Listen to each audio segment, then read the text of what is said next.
Hello दोस्तों, एक बार फिर स्वागत है आप सभी का हमारे इस प्यारे से चैनल क्यूट मॉक यानी CUET मॉक पर।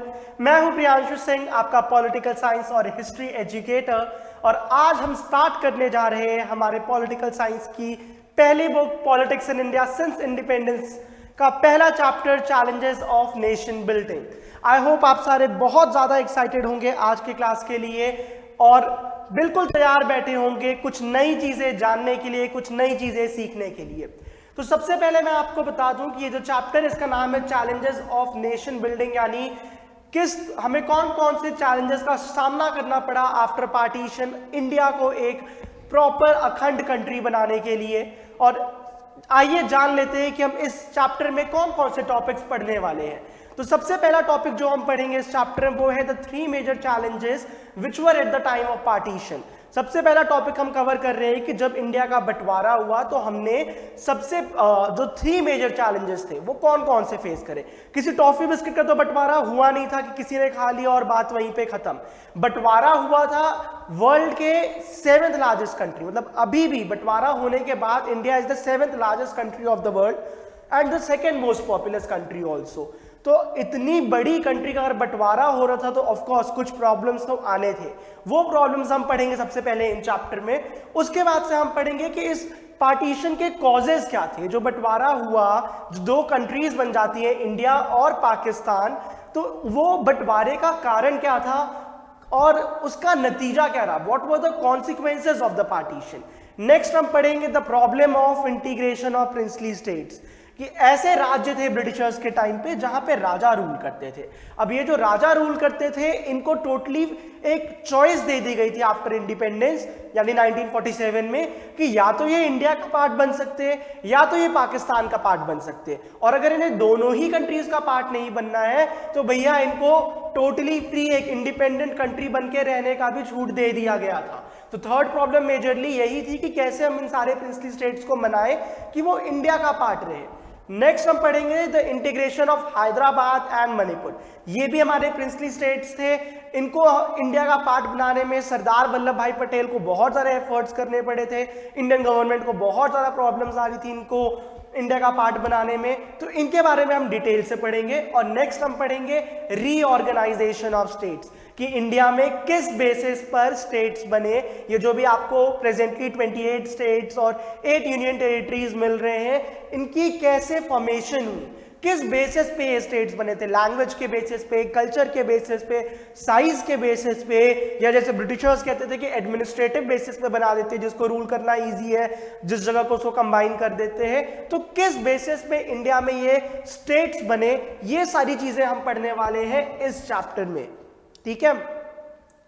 तो आइए स्टार्ट करते हैं हम चैप्टर। अब अगर हम सबसे पहले जो पार्टीशन होता है उसके बारे में बात करें, so we know that India को ऑलमोस्ट 200 ईयर्स तक ब्रिटिशर्स ने रूल करा। बैटल ऑफ प्लासी से बंगाल की एडमिनिस्ट्रेशन ईस्ट इंडिया कंपनी के हाथ में आ जाती है और वो एक पॉइंट पे ट्रांसफर होकर ब्रिटिशर्स के पास चली जाती है।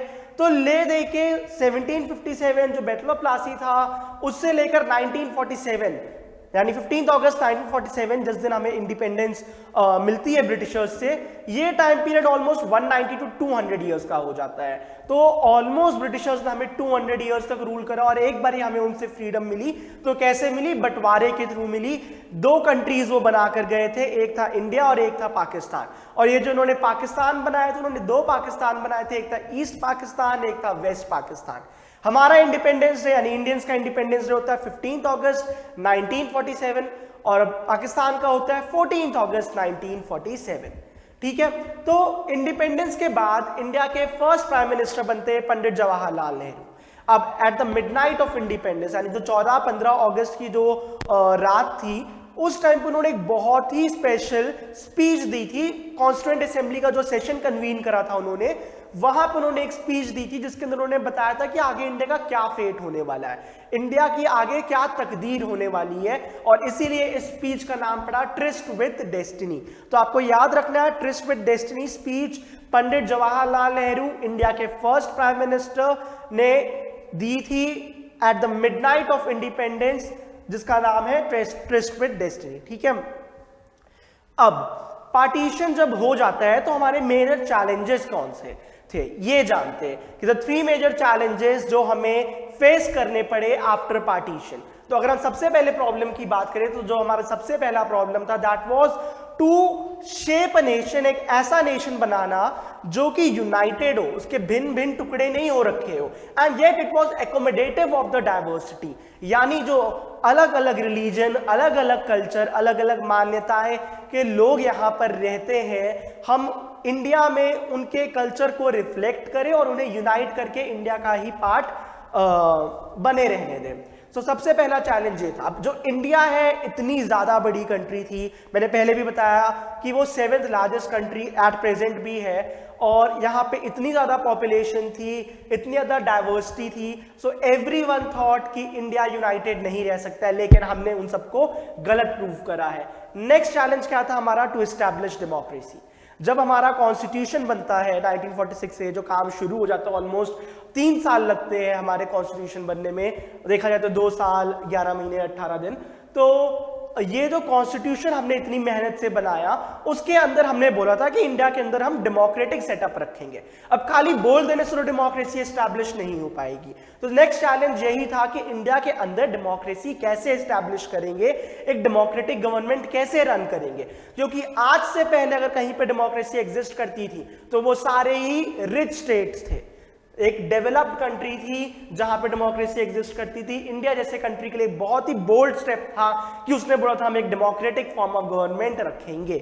नेक्स्ट चैलेंज जो है हमारा, that is related to the development and wellbeing of entire section of the society. हमने ये डिसाइड किया था कि हम कहीं पे पार्शियल या बायस्ड नहीं होंगे, हमने यही चीज इंश्योर करनी थी कि जो इंडिया में अलग अलग धर्म के लोग हैं या अलग अलग जाति के लोग हैं, कई बहुत ज्यादा अमीर है, कई बहुत ज्यादा गरीब है, तो हम उन सबको इक्वली ट्रीट करेंगे। इंडिया का जो कॉन्स्टिट्यूशन है वो भी इसी को सोच के दिमाग में बनाया गया था। तो जैसे कि अगर आप देखें directive principles of state policy, जो हमारा आर्टिकल 36 टू आर्टिकल 51 है, तो उसके अंदर गवर्नमेंट को वो फंक्शंस बता दिए गए, वेलफेयर फंक्शंस जो उसने परफॉर्म करने हैं इंश्योर करने के लिए कि इंडिया के सभी सिटीजन्स अच्छे से रह सके, ठीक है। और प्रिंसिपल ऑफ इक्वालिटी या तो जो हमारे फंडामेंटल राइट्स है उसके अंदर हमने पढ़ा है कि वो कोई भी डिस्क्रिमिनेशन को प्रोहिबिट करता है, अनटचेबिलिटी इज प्रोहिबिटेड, मतलब बेसिकली आर्टिकल 17। तो ये सारी चीजें हमने अपने कॉन्स्टिट्यूशन में लिखी हुई है और इन्हें फॉलो करना ही हमारा नेक्स्ट चैलेंज था कि हम कितने बखूबी, कितने अच्छे रूप से उन बातों को फॉलो कर पा रहे हैं, ठीक है। अब जानते हैं कि ये जो पार्टीशन होता है, जो बंटवारा होता है, इसके कारण क्या थे। कुछ ना कुछ तो रीजन रहा ही होगा कि इतने सदियों से, इतने सालों से जो हिस्सा एक था जहां पे जहां पे हिंदू मुस्लिम इकट्ठे प्यार से रहते थे, ऐसे कौन से कारण थे जिसके वजह से रिलीजियस बेसिस पे कंट्री का बंटवारा किया गया। तो अगर हम सबसे पहले रीजन की बात करें तो वो है हमारा रोल ऑफ ब्रिटिशर्स। ब्रिटिशर्स का हमें अच्छे से पता है कि उनकी हमेशा से पॉलिसी क्या थी इंडिया को रूल करने की, डिवाइड एंड रूल पॉलिसी, कि इंडियंस को आपस में लड़वाओ और अपना रूल मेंटेन करते रहो। वो आपस में लड़ेंगे तो वो ब्रिटिशर्स के ऊपर जरा ध्यान देंगे नहीं, यूनाइटेड नहीं होंगे तो ब्रिटिशर्स को बाहर कैसे फेंकेंगे। तो पहला प्रॉब्लम तो यही था कि रोल ऑफ ब्रिटिशर्स, उन्होंने कभी हिंदू और मुस्लिम्स को यूनाइट होने ही नहीं दिया, कुछ ना कुछ ऐसे करते रहे, चाहे सेपरेट इलेक्टोरेट, चाहे कुछ और, जिससे दो कम्युनिटीज कभी ये आपस में प्यार से ना रह सके। नेक्स्ट बात करें तो टू नेशन थ्योरी, बहुत इंपॉर्टेंट है ये, याद रखिएगा, इसके ऊपर कई सारे क्वेश्चंस निकल सकते हैं। टू नेशन थ्योरी अगर हम एनसीईआरटी की बात करें तो ये फॉरवर्ड करी थी मुस्लिम लीग ने, बट अगर हम थोड़ा डेप्थ में जाए so we know that sir Syed Ahmed Khan is known as the father of two nation theory. अब ये टू नेशन थ्योरी बेसिकली थी क्या? जो टू नेशन थ्योरी थी वो ये कहती थी कि इंडिया में एक नहीं दो तरह के लोग रहते हैं, एक है हिंदूज और एक है मुस्लिम्स, और कुछ हो ही नहीं सकता है कि ये दोनों कम्युनिटीज के लोग इकट्ठे रह सके। इसलिए we need a separate Pakistan, हमें एक सेपरेट कंट्री चाहिए पाकिस्तान की for the Muslim population, Muslim के रहने के लिए एक अलग से कंट्री बना दो। बेसिकली ये टू नेशन थ्योरी कहती थी।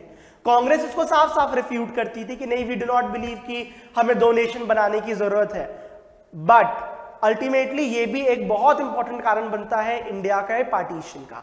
नेक्स्ट पढ़ते हैं कि जो रीजन था इंडिया के पार्टीशन का वो था political developments in the 1940s। अगर हम बात करें 1940s की तो उसके अंदर बहुत ज़्यादा चीज़ें हुई हैं। लाइक 1940s के स्टार्ट में सेकेंड वर्ल्ड वॉर स्टार्ट हो जाती है, चल ही रही थी रादर 1939 1945, तो सेकेंड वर्ल्ड वॉर चल रही है, क्विट इंडिया मूवमेंट चल रहा है, और उसी दौरान ब्रिटिशर से बातचीत चल रही है कि जैसे ही ये वॉर खत्म होगी आप हमें इंडिपेंडेंस दे दो, ठीक है। तो उस दौरान क्या हुआ कि कॉन्स्टिट्यूएंट असेंबली बनाई गई, और कॉन्स्टिट्यूएंट असेंबली इलेक्शंस के थ्रू वैसे तो वो बनी थी, और ये जो कॉन्स्टिट्यूएंट असेंबली थी इसके अंदर ये था कि हेड कौन बनेगा। अब हेड बने कॉन्स्टिट्यूएंट असेंबली के, या तो बेसिकली जो हमारी इंटरिम गवर्नमेंट बनी उसके हेड बने हमारे पंडित जवाहरलाल नेहरू, और कॉन्स्टिट्यूएंट असेंबली के अंदर भी स्ट्रॉन्ग पोजीशन उन्हीं की थी। अब मोहम्मद अली जिन्ना ने ये चीज देखा एंड ही रियलाइज कि एक हिंदू डोमिनेंट कंट्री में कभी भी एक मुस्लिम टॉप पोजीशन पे नहीं आ सकता है, उसके इस करके ये भी एक रीजन बनता है इंडिया के पार्टीशन का। नेक्स्ट बात करें तो that is competition between the Congress and the Muslim league, दो मेजर पार्टीज जो इंडिया की थी, एक कांग्रेस जो कि वैसे तो एक अम्ब्रेला पार्टी थी जिसके अंदर ऑलमोस्ट हर तरह के, हर धर्म के, हर सोच के लोग थे, और दूसरी थी हमारी मुस्लिम लीग जो कि पर्टिकुलरली मुस्लिम के वेलफेयर के लिए बनी थी। तो इन दोनों पार्टीज के अंदर बहुत सारा कंपटीशन चल रहा था, जिसके वजह से भी लग रहा था कि दोनों कम्युनिटीज इकट्ठे नहीं रह पाएंगी हिंदूज और मुस्लिम्स की। अब जैसे 1937 में इलेक्शंस हुए या फिर जो कॉन्स्टिट्यूएंट असेंबली के इलेक्शंस हुए, इनके अंदर क्या हुआ कि कई सारी मुस्लिम सीट्स पर कांग्रेस के कैंडिडेट्स, मतलब मुस्लिम कैंडिडेट ही है कि वो कांग्रेस पार्टी को बिलोंग करते हैं, वो जीतने लग गए। तो ये भी थोड़ा सा डाउट क्रिएट करने लग गया जो मुस्लिम लीग के लीडर्स थे उनके मन में कि नहीं, एक इट वुड बी बेटर कि हमें एक सेपरेट कंट्री मिल जाए और हम वहां पे अपनी मुस्लिम पॉपुलेशन को रखेंगे और उनको गवर्न करेंगे।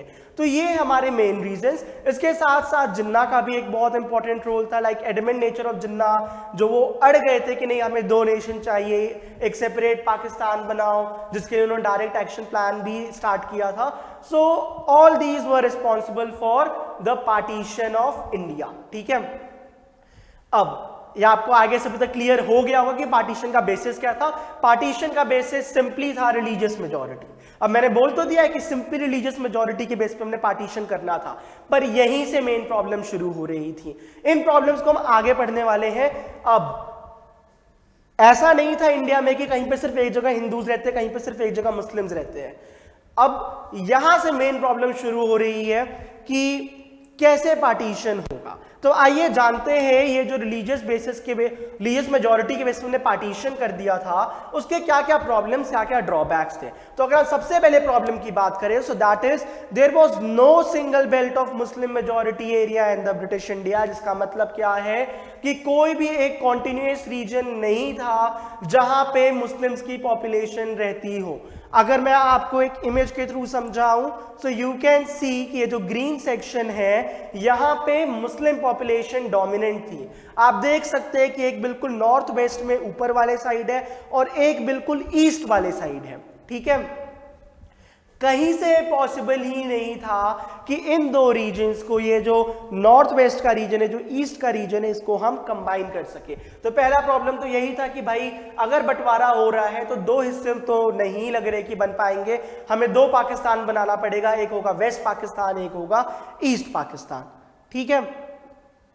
नेक्स्ट जो प्रॉब्लम था वो ये था कि not all the Muslim majority area was wanted to be in Pakistan, कि ऐसा नहीं है कि अगर मुस्लिम डोमिनेंट रीजन है नॉर्थ वेस्टर्न फ्रंटियर प्रोविंस का, अगर मैं स्पेसिफिकली बोलूं ये वाला जो आपका सेक्शन है पाकिस्तान का, ये वाला सेक्शन, तो ये north west of frontier province है। यहाँ के लोग नेसेसरली नहीं चाहते थे कि वो पाकिस्तान का हिस्सा बने, they wanted to become a part of India only. अगर हम बात करें खान अब्दुल गाफर खान, जिनको फ्रंटियर गांधी भी कहते हैं, और he was totally opposing it कि मुझे कि हम नहीं चाहते हैं कि north west of frontier province वो पाकिस्तान के हिस्से में जाए, बट इन चीजों को इग्नोर करी गई और that became a part of Pakistan only, ठीक है।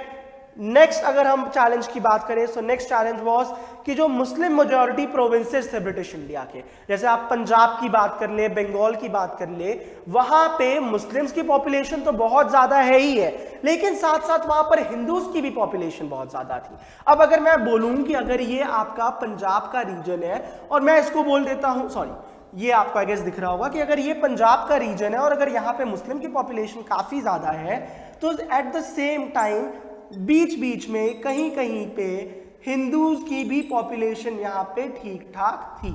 तो ऐसा पॉसिबल ही नहीं था कि इसको हम पाकिस्तान बना दे, इसको हम इंडिया बना दे, इसको दोबारा पाकिस्तान बना दे और इसको दोबारा इंडिया बना दे। तो इसलिए डिसाइड किया गया था कि जितने छोटे लेवल पे हो सके, चाहे वो डिस्ट्रिक्ट लेवल पे है, चाहे वो विलेज लेवल पे है, जितने भी छोटे लेवल पे इंडिया का पार्टीशन किया जा सकता है रिलीजियस मेजॉरिटी बेसिस को देखकर, हम उतने छोटा उस हिसाब से पार्टीशन करेंगे। नेक्स्ट फोर्थ प्रॉब्लम जो कि बहुत मेजर प्रॉब्लम थी, that is related to the minorities. Minorities कौन है? अल्पसंख्यक, यानी इंडिया के अंदर वो मुस्लिम थे और पाकिस्तान के अंदर वो हिंदूज और सिख थे, जिनकी पॉपुलेशन काफी कम थी। अब ये अचानक से फंस गए, इनको समझ में ही नहीं आया कि अभी तक कल जो हमारा ये घर होता था, हम पाकिस्तान में रहते थे प्यार से, आज से हमें बोल दिया गया है हिंदूज या सिख्स को कि आप यहाँ पे नहीं बिलोंग करते हो, आप जाओ अपने कंट्री में। जहां पे इतने सदियों से वो रहे, उनके पूर्वज रहे, आज अचानक से ही उस जमीन पे वो एक एलियन हो गए थे, एक अनवांटेड पर्सन बन चुके थे और उन्हें वो जगह छोड़ के जानी पड़नी थी। और ये जो माइग्रेशन होना था पॉपुलेशन का, सबसे बड़ा प्रॉब्लम यही था। तो आइए जानते हैं कि आगे क्या कॉन्सिक्वेंसेस होते हैं इस पार्टीशन के, क्या नतीजा होता है। ये जो हमने तो क्या, ब्रिटिशर्स ने दो देश बना दिए इंडिया और पाकिस्तान, उससे क्या क्या आगे असर पड़ता है इन दोनों कंट्रीज के लोगों पर, वहां के एडमिनिस्ट्रेशन पे, बल्कि अगर हम बात करें तो वहां के एसेट्स पे भी। तो चलिए सबसे पहले जानते हैं, सबसे पहली चीज क्या है, ट्रांसफर ऑफ पॉपुलेशन। जब इंडिया का पार्टीशन होता है तो ठीक है, ये तो बहुत क्लियर है कि मुस्लिम्स को जाना पड़ेगा पाकिस्तान और हिंदूज और सिख्स को आना पड़ेगा पाकिस्तान से इंडिया। तो transfer of population, almost 80 lakh people जो थे वो माइग्रेट करते हैं इस टाइम पे, और इस दौरान उन्हें बहुत ज्यादा हार्डशिप्स फेस करनी पड़ती है। जैसे कि नेक्स्ट पॉइंट उसी से रिलेटेड है, there were killings and atrocities on both the sides. बहुत सारे लोगों को पार्टीशन के टाइम पर मारा गया, उनके ऊपर अटैक करा गया। जो ट्रेन्स चलती थी पाकिस्तान के लिए या तो इंडिया के लिए, उन ट्रेन्स को रोककर जो प्यार से शांति से अपने अपने देश में जा रहे हैं, उन लोगों को भी रोककर उन पर हमला किया जाता था। बहुत बुरे हाल थे उस टाइम पे। नेक्स्ट अगर हम बात करें, that was creation of communal zones, यानी कम्युनिटी के बेसिस पे जगह को मार्क कर दिया गया था। जैसे मैंने पहले भी बताया है कि कई रीजन ऐसे थे जहां पे हिंदूज और मुस्लिम की पॉपुलेशन अच्छे खासे नंबर में थी, वो दोनों ही ज्यादा रहते थे वहां पे, जैसे बंगाल या अमृतसर वाला रीजन। तो हमारा लाहौर, अमृतसर, कोलकाता, ये जो हमारे रीजन्स थे, इनको कम्युनल जोन्स में डिवाइड कर दिया गया था। जहां पे हिंदूज रहते थे वहां पे मुस्लिम्स नहीं जाते थे। जिस गली, मोहल्ले, चौराहे समझ लिए, वहां पे अगर हिंदूज की पॉपुलेशन ज्यादा है, सो मुस्लिम्स ने वहां जाना बंद कर दिया कि अनसेफ है।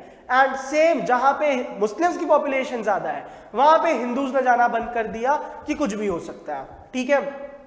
नेक्स्ट प्रॉब्लम थी हमारी माइग्रेशन की प्रॉब्लम। ये जो इतने सारे पॉपुलेशन, मैंने पहले ही बताया 80 लाख पीपल जो माइग्रेट कर रहे हैं, एक कंट्री से दूसरे कंट्री में आ रहे हैं, इनको बहुत ज्यादा प्रॉब्लम्स फेस करनी पड़ी।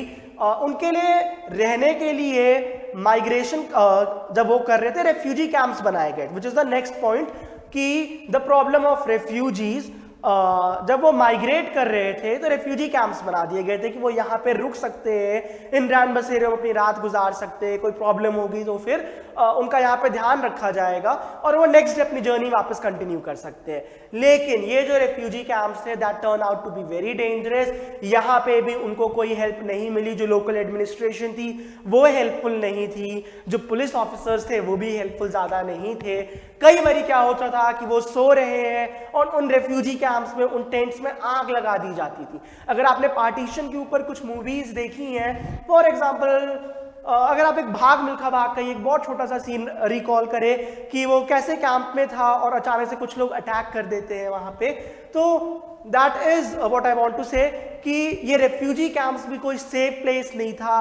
कई बारी आग लगा दी जाती थी, कई बारी तलवार, बंदूक या जो भी होता था उससे वहां पे रह रही है लोगों को पर हमला कर दिया जाता था। नेक्स्ट प्रॉब्लम है हमारा crimes against women. Women became the worst target of this partition. Women के साथ हर तरह के वो अपराध किए गए जो मुमकिन थे।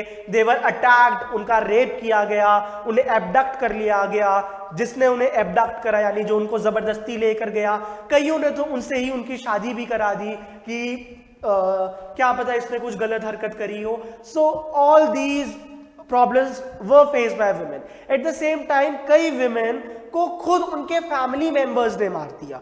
रीजन क्या था? ऑनर किलिंग, कि रास्ते में माइग्रेट करते वक्त वुमेन की सेफ्टी इंश्योर करना इनकी प्रायोरिटी होती, बट वो भी वो इंश्योर नहीं कर सकते थे कि क्या पता कोई ऐसा हो, कोई ऐसा ग्रुप हो जो उनके घर की बहन या माँ या किसी भी फीमेल को बेसिकली लाइक हार्म कर सकते हैं, रेप कर सकते हैं या कुछ भी। इस वजह से कई सारी फैमिलीज ने ऑनर किलिंग प्रेफर करा, उन्होंने खुद अपने घर की फीमेल्स को मार दिया। Next, division of financial assets. ये बहुत ही इंटरेस्टिंग लगेगा आपको कि जो बंटवारा हुआ वो सिर्फ पॉपुलेशन, सिर्फ लोगों का बंटवारा नहीं हुआ था, जो फाइनेंशियल एसेट्स थे उनका भी बंटवारा किया गया था। मतलब कि जो सरकारी चाकू चम्मच छुरी है, ये टेबल कुर्सी है, उनका भी बंटवारा किया गया, उनके भी प्रॉपर रिकॉर्ड्स बने थे। अगर आप कोई डॉक्यूमेंट्री देखें पार्टीशन के ऊपर तो उसके अंदर आप बहुत इजीली चेक कर सकते हैं कि कैसे फिगर्स कैलकुलेट किए जाते थे कि अगर 500 चम्मच है सरकारी तो 300 जा रहे हैं इंडिया को, 200 जा रहे हैं पाकिस्तान को। So even the financial assets were divided at that time. ठीक है। Next, division of government employees and railways के भी एम्प्लॉयज जो थे, तो इनकी भी प्रॉपर डिवीजन करी गई कि जब दो कंट्रीज बन चुके हैं अलग अलग तो वहां दोनों जगह ही एडमिनिस्ट्रेशन में कोई दिक्कत ना आए, इसलिए गवर्नमेंट ऑफिशियल्स जो गवर्नमेंट स्टाफ है उनको भी डिवाइड किया गया था। And lastly it was the division of communities. दो कम्युनिटीज, हिंदूज और मुस्लिम्स, जो इतने साल से, इतने सदियों से एक दूसरे के साथ मिलजुल कर यहाँ पे रहते थे भारत की भूमि पर, उन दो लोगों का भी बंटवारा कर दिया गया। एक हिस्सा चला गया मुस्लिम्स को और एक रह गया हिंदूज के लिए। अब ये जो पार्टीशन का पूरा सिनेरियो था, इसके ऊपर बहुत ज़्यादा फिल्म्स बनी है, डॉक्यूमेंट्रीज बनी है, पोएम्स लिखे गए हैं, शॉर्ट स्टोरीज लिखी गई हैं। तो ये जैसे हमारे सादत हसन मंटो हो गए या फिर हमारी अमृता प्रीतम होगी, फैज़ अहमद फैज़ हो गए, ये बहुत ही प्रोमिनेंट राइटर्स थे जिन्होंने पार्टीशन के बारे में बहुत ही अच्छी स्टोरीज, बहुत ही अच्छे पोएम्स लिखे हैं जो बहुत ही ज़्यादा इमोशनल है और वो उस टाइम की सच्चाई को बताते हैं। सो कभी टाइम लगे तो उनको भी पढ़िएगा। तो ये जो मूवीज बनी, ये जो पोएम्स बनी, जब इन राइटर्स, पोएट्स, फिल्म मेकर्स ने ये सर्वाइवर्स ऑफ पार्टीशन से बात करे तो उन्होंने एक बहुत ही इंटरेस्टिंग टर्म यूज करा था, ये जो सर्वाइवर्स थे पार्टीशन के, दैट ये जो पार्टीशन हुआ था लोगों का बंटवारा नहीं हुआ था, दो देश का बंटवारा नहीं हुआ था, it was the division of hearts, कि दिलों का बंटवारा हुआ था और वो उससे उभर नहीं पा रहे थे। अब नेक्स्ट, ये हमने बेसिक चीजें पढ़ ली पार्टीशन से रिलेटेड, कि पार्टीशन का कब होता है, किस बेसिस पे होता है, क्या कॉजेस थे उसके और क्या कॉन्सिक्वेंसेस थे। राइटर्स ने अपना कैसे पार्टीशन को डिस्क्राइब करा, कौन कौन से राइटर्स थे, फैज़ अहमद फैज़, मंटो, अमृता प्रीतम, ये सब हमने डिस्कस कर लिया। अब जानते हैं कि जो father of the nation Mahatma Gandhi थे, उनका क्या पर्सपेक्टिव था पार्टीशन को लेकर। तो Mahatma Gandhi was totally against partition, वो बिल्कुल नहीं चाहते थे कि देश का बंटवारा हो। उनका मानना ये था कि जो हमने इतने साल आज़ादी के लिए जंग लड़ी थी वो पूरी वेस्ट हो जा रही है, क्योंकि आज़ादी मिल रही है लेकिन किस कीमत पर, दो देश दो कौम के लोगों के बंटवारे पर। ठीक है, जो वो नहीं चाहते थे। सो बेसिकली जब 15 अगस्त 1947 को इंडिया आज़ाद होता है, महात्मा गांधी किसी भी सेलिब्रेशन का पार्ट नहीं बनते हैं, रादर वो कहाँ पे होते हैं, कोलकाता में। कोलकाता में उस टाइम पे, क्योंकि वो एक ऐसा रीजन था जहाँ पे हिंदूज और मुस्लिम्स की पॉपुलेशन काफ़ी ज़्यादा थी, वहाँ पे ईस्ट पाकिस्तान बनाया गया था, तो वहाँ पे बहुत ज़्यादा वायलेंट किलिंग्स वगैरह चल रही थी। महात्मा गांधी ने उन सभी चीज़ों को शांत करने के लिए कोलकाता में एक फास्ट करा और इसका असर वही हुआ जो एक्सपेक्टेड था। वहाँ पे पीस वापस रिस्टोर हो गया और महात्मा गांधी फिर नेक्स्ट मंथ सितंबर के अराउंड दिल्ली आ जाते हैं, क्योंकि दिल्ली वॉज अनदर रीजन जहाँ पे भी कम्युनल टेंशंस बहुत ज़्यादा थे। तो महात्मा गांधी दिल्ली आते हैं and he try to pacify, वहाँ के लोगों को शांत करने की कोशिश करते हैं। अब जिस इंसान ने लाइफ लॉन्ग अहिंसा का पाठ पढ़ाया हो, अगर उसके सामने हजारों लाखों करोड़ों लोगों को मारा जा रहा हो तो उनको तो ऑफकोर्स अच्छा नहीं लगेगा और वो अपनी तरफ से पूरी कोशिश करेंगे उस चीज़ को रोकने के लिए। तो वो दिल्ली में भी आकर फास्ट करते हैं। That is That turned out to be one of his last pass. तो बेसिकली जब ये दिल्ली आते हैं, कई सारे लोग महात्मा गांधी के अगेंस्ट भी होते हैं। स्पेसिफिकली अगर हम रिलीजियसली फैनेटिक्स लोगों की बात करें, जो ये चाहते थे कि हिंदूज इंडिया में सिर्फ हिंदूज रहे और पाकिस्तान में सिर्फ मुस्लिम्स रहे, वो महात्मा गांधी को पर्टिकुलरली डिसलाइक करने लग गए थे। उनका कहना था कि महात्मा गांधी जो है वो मुस्लिम्स के फेवर में वर्क कर रहे हैं, हिंदूज के फेवर में वर्क कर ही नहीं रहे हैं। महात्मा गांधी ने इस चीज को इग्नोर कर उन्होंने कहा कि ये रास्ता भटक गए हैं। सो वो उन्होंने अपना ये जो काम था लोगों को पैसिफाई करने का वो कंटिन्यू रखा। अब होता क्या है एक पॉइंट पे कि 30 जनवरी 1948 को महात्मा गांधी अपना इवनिंग प्रेयर कर रहे होते हैं दिल्ली में ही, और वहां पे नथुराम विनायक गोडसे, नाम अच्छे से याद रखना है, डेट याद रखनी है, 30 जनवरी 1948, वो आते हैं, महात्मा गांधी को वो शूट कर देते हैं। ऑलमोस्ट 3 बुलेट्स वो महात्मा गांधी पे शूट करते हैं and he killed him instantly there. ये जो इतनी लंबी उनकी स्ट्रगल थी सत्य की, अहिंसा की, नॉन वायलेंस की, वो वहां पर उस दिन खत्म हो जाती है। उसका असर इंडिया पर ये पड़ता है कि जितने भी जो कम्युनल टेंशन चल रहे थे इंडिया में, वो एकदम से अचानक से रुक जाते हैं। जो लेसन वो जीते जी नहीं समझा पाए, जो चीज़ वो जीते जी नहीं कर पाए, वो बिल्कुल उनके डेथ पे होता है। जो कम्युनल ऑर्गेनाइजेशंस थी, फॉर एग्जांपल आरएसएस, उनको बैन कर दिया गया था। तो that was the entire story regarding partition. अब आई होप आपको सारी चीजें अच्छे से समझ में आ गई होंगी। नेक्स्ट ये रह गया आपका होमवर्क। आई होप आपने अच्छे से सारी चीजें नोट डाउन कर ली है।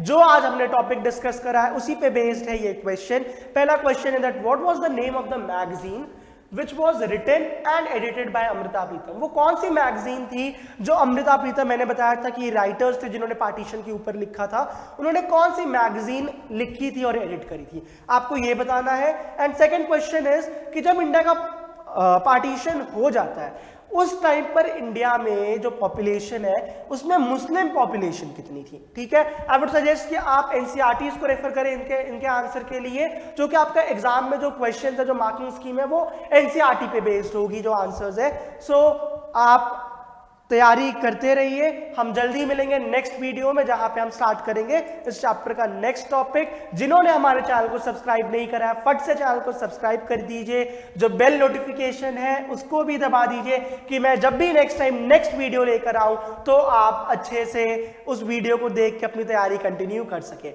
अपना ध्यान रखिएगा। Bye bye, take care.